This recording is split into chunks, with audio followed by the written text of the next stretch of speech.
जय हिंद दोस्तों, आप सभी का स्वागत है आपके अपने यूट्यूब चैनल जैकपुर पे। तो दोस्तों क्लास 11th का आज जो है वो हम जियोग्राफी का जो चैप्टर 2 करने वाले, क्योंकि इससे पहले जो है हमने वो एक पहला चैप्टर जो है वो कंप्लीट कर लिया है। तो दोस्तों आप लोगों की एग्ज़ाम को देखते हुए जो है ये सीरीज चला रहे हैं। जो जितने भी क्वेश्चन हम कराते हैं वो सारे जो है आपकी एग्ज़ाम के लिए महत्वपूर्ण होते हैं, इंपॉर्टेंट क्वेश्चन होते हैं।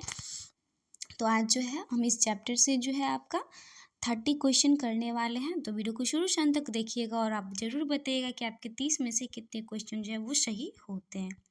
तो चलिए बिना टाइम बर्बाद किए हम क्वेश्चन स्टार्ट करते हैं। पहला क्वेश्चन है हमारा, ब्रह्मांड की उत्पत्ति के संबंध में सर्वमान्य सिद्धांत हैं व्यवहारवादी सिद्धांत, निहारिका सिद्धांत, बिग बैंग थ्योरी या गुरुत्वाकर्षण बल। तो ब्रह्मांड की उत्पत्ति के संबंध में जो सर्वमान्य जो सिद्धांत है वो क्या है? तो जो सर्वमान्य सिद्धांत है वो बिग बैंग थ्योरी है। दोस्तों 30 क्वेश्चन नहीं, इसमें हम 22 क्वेश्चन करेंगे। नेक्स्ट क्वेश्चन देखते हैं, पृथ्वी की उत्पत्ति के संबंध में एक प्रसिद्ध सिद्धांत व्यवहारवादी की परिकल्पना का प्रतिपादन किस भूगोलवेत्ता ने किया? लाप्लास, इमैनुअल कांट, जेफरी या जेम्स जीन्स। तो किसने किया है? तो ये किए थे Immanuel Kant. Option B is the correct answer हो जाएगा। अगला प्रश्न देखेंगे।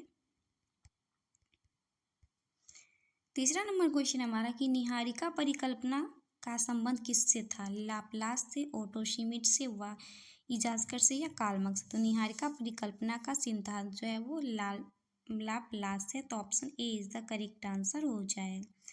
अगला क्वेश्चन है कि इनमें से किस परिकल्पना में यह कहा गया है कि ग्रहों का निर्माण धीमी गति से घूमते हुए पदार्थों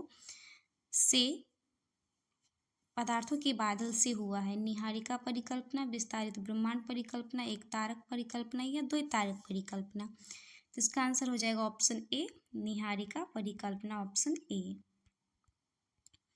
नेक्स्ट क्वेश्चन है, निहारिका परिकल्पना का प्रतिपादन कब किया गया? 1795, 1796, 1797, 1798। तो निहारिका परिकल्पना का जो प्रतिपादन है वो 1796 ईस्वी में किया गया। Option B is the correct answer हो जाएगा।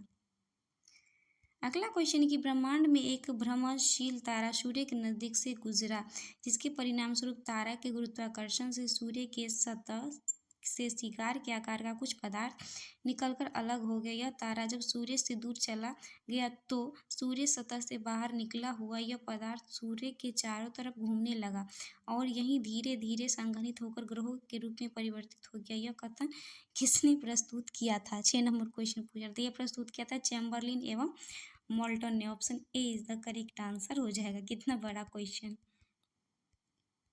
नेक्स्ट क्वेश्चन है दोस्तों, द्वैतारक सिद्धांत के बारे में निम्नलिखित में से कौन सा कथन सही है?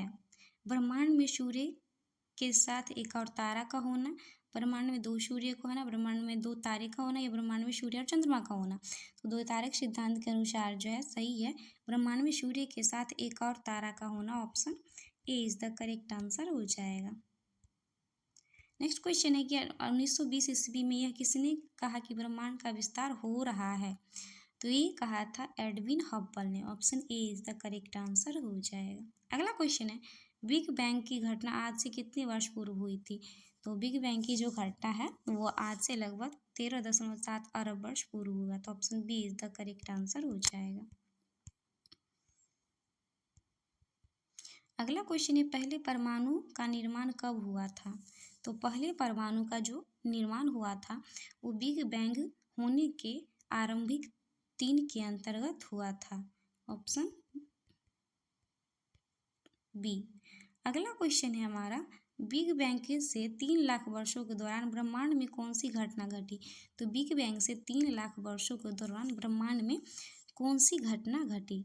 तो तापमान 4500 डिग्री कम हो गया, परमाणवीय पदार्थ का निर्माण हुआ, ब्रह्मांड पारदर्शी हो गया, ये सभी, यानी option D is the correct answer हो जाएगा। अगला क्वेश्चन है, ब्रह्मांड का विस्तार से क्या तात्पर्य है? तो ब्रह्मांड का विस्तार से क्या तात्पर्य? आकाश गंगाओं के बीच की दूरी में विस्तार होना जो है ब्रह्मांड का विस्तार होने का मतलब होता है। अगला क्वेश्चन है कि स्थिर अवस्था संकल्पना किसने प्रस्तुत किया? होयल, लोयल, मोल्टन, चैम्बरलिन। तो स्थिर अवस्था संकल्पना जो है वो हॉयल के द्वारा प्रस्तुत किया गया था, ऑप्शन ए।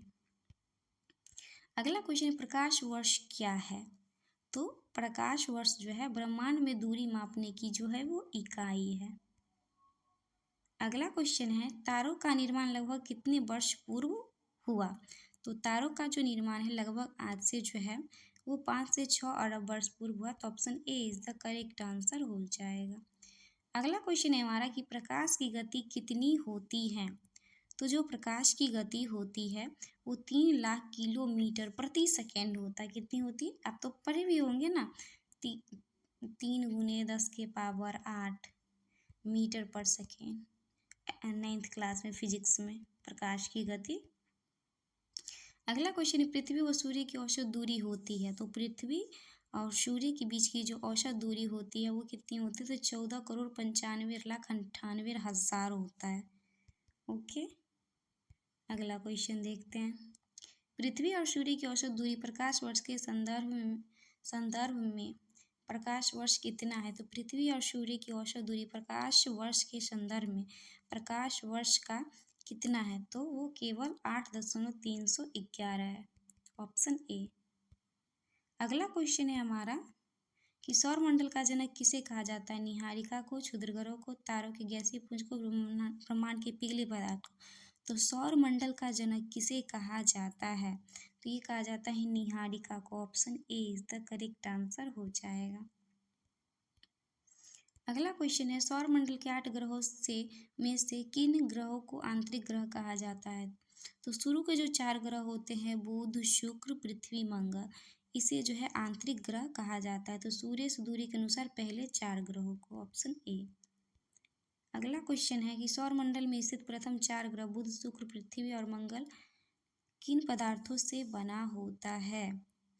तो ये बना होता है शैल और धातुओं से, option B is the correct answer हो जाएगा। किससे बना होता है?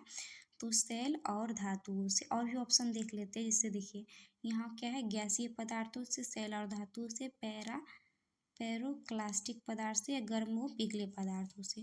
तो शुरू के जो ग्रह होते हैं पहला बुध, शुक्र, पृथ्वी और मंगल, ये शैल और धातुओं से बने होते हैं, option B is the correct answer हो जाएगा।